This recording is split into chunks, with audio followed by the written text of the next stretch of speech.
Coaching क्लासेसमध्ये आता 16 वर्षाखालील मुलांना प्रवेश नाही.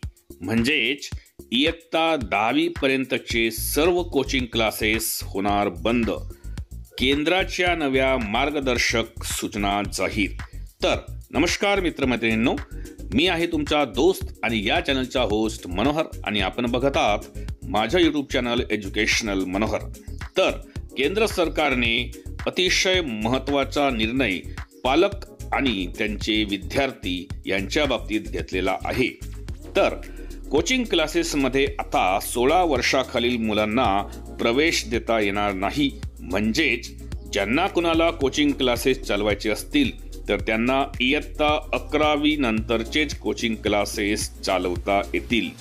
याबद्दलची सविस्तर माहिती आजच्या व्हिडिओमध्ये आपण बघणार आहोत. या निर्णयाचं स्वागत केलं जाणार की याला विरोध केला जाणार हेही पाहणं महत्त्वाचं असणार आहे. त्यामुळेच हा व्हिडिओ सुरू करण्याच्या पूर्वी हे चॅनल एज्युकेशनल मनोहर यावर आपण नवीन असाल तर हे चॅनल आपण सबस्क्राईब करून घ्या आणि हा व्हिडिओ बघितल्यानंतर राज्यातील जास्तीत जास्त नागरिकांना आणि विद्यार्थ्यांना आपण शेअर करा. चला तर मग याबद्दलची सविस्तर माहिती आपण आता जाणून घेऊया. तर म्हटलेलं आहे की शिक्षणाचा बाजार मांडलेल्या कोचिंग क्लासेसना आता केंद्र सरकारच्या नव्या मार्गदर्शक तत्वामुळे चाप बसणार आहे.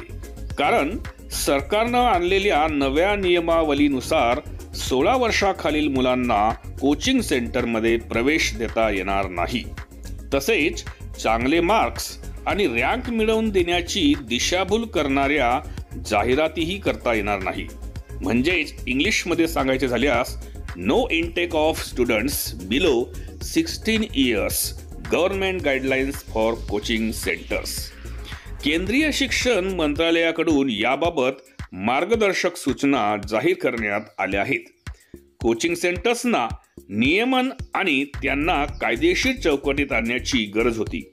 तसेच खाजगी कोचिंग क्लासेसच्या अनियंत्रित वाढीवर रोख लावण्यासाठीही मार्गदर्शक तत्वे तयार करण्यात आलेली आहेत. मग आता विद्यार्थ्यांच्या आत्महत्या, वाढत्या घटना, आगीच्या घटना, कोचिंगच्या घटनांमध्ये सुविधांचा अभाव तसेच त्यांनी अवलंबलेल्या अध्यापनाच्या पद्धतींबाबत सरकारकडे आलेल्या तक्रारीनंतर हे पावलं उचलण्यात आलेली आहेत. मग आता काय आहेत ह्या नव्या मार्गदर्शक सूचना ते आपण सविस्तरपणे पाहूया. यामध्ये पहिली सूचना देण्यात आलेली आहे की कोणतीही कोचिंग सेंटर पदवीपेक्षा कमी पात्रता असलेल्या शिक्षकांना त्यांच्या कोचिंग सेंटरमध्ये नियुक्त करू शकत नाहीत. दुसरं महत्त्वाचं म्हटलेलं आहे की कोचिंग सेंटर्समध्ये विद्यार्थ्यांची नोंदणी करण्यासाठी संस्था दिशाभूल करणारी आश्वासने देऊ शकणार नाहीत. तिसरं म्हटलेलं आहे की पालकांना दर्जा किंवा चांगल्या गुणांची कोणताही कोचिंग सेंटर हमी देणार नाही. चौथं, संस्था 16 वर्षांपेक्षा कमी वयाच्या विद्यार्थ्यांची नोंदणी करू शकणार नाही.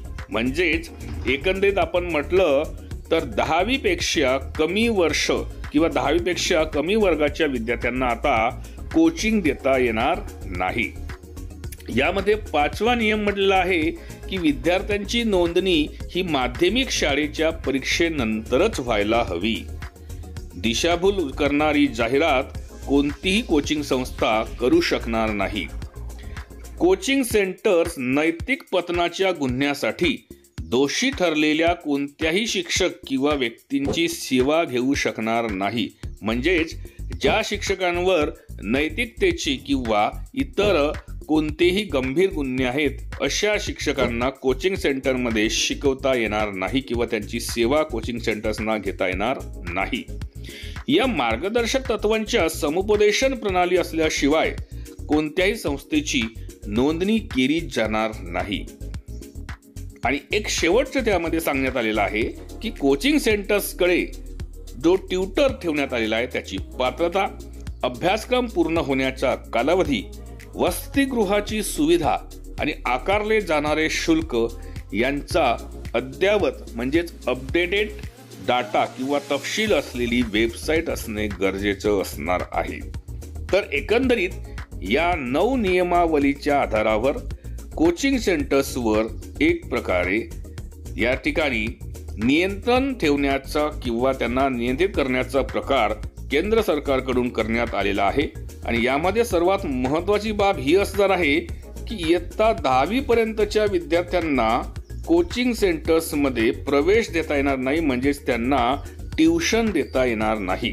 मग आता पालकांना आणि विद्यार्थ्यांना इयत्ता पहिलीपासूनच कोचिंग सेंटर्सची किंवा कोचिंगमध्ये जाण्याची एक जी सवय लागलेली आहे, तर ती सवय यामुळे काय त्यामध्ये बदल होणार आहे आणि कोचिंग क्लासेस घेऊन एकंदरीत ज्यांना सरकारी नोकरी किंवा खाजगी नोकरी लागलेली नाही असे कोचिंग सेंटर्स चालवणारे जे शिक्षक आहेत त्यांच्याही भविष्याचा प्रश्न यामुळे ऐरणीवर आलेला आहे। तर याचे पडसाद काय उमटतात आणि त्यानंतर या निर्णयामध्ये काही शिथिलता आणली जाऊ शकते का, हेही पाहणे तेवढंच महत्त्वाचं ठरणार आहे। तर आशा करतो की हा व्हिडिओ नक्कीच एकंदरीत एक धक्कादायक किंवा माहितीपर ठरलेला असेल आणि त्यामुळेच या व्हिडिओला एक लाईक आणि जास्तीत जास्त शेअर करायला आपण विसरू नका आणि हे चॅनल एज्युकेशनल मनोहर यावर आपण नवीन असाल तर हे चॅनल आपण सबस्क्राईब करायलाही विसरू नका। चला तर अशाच एका माहितीपर आणि महत्त्वपूर्ण व्हिडिओमध्ये पुन्हा आपली भेट होणार आहे। तोपर्यंत सर्वांना माझा नमस्कार।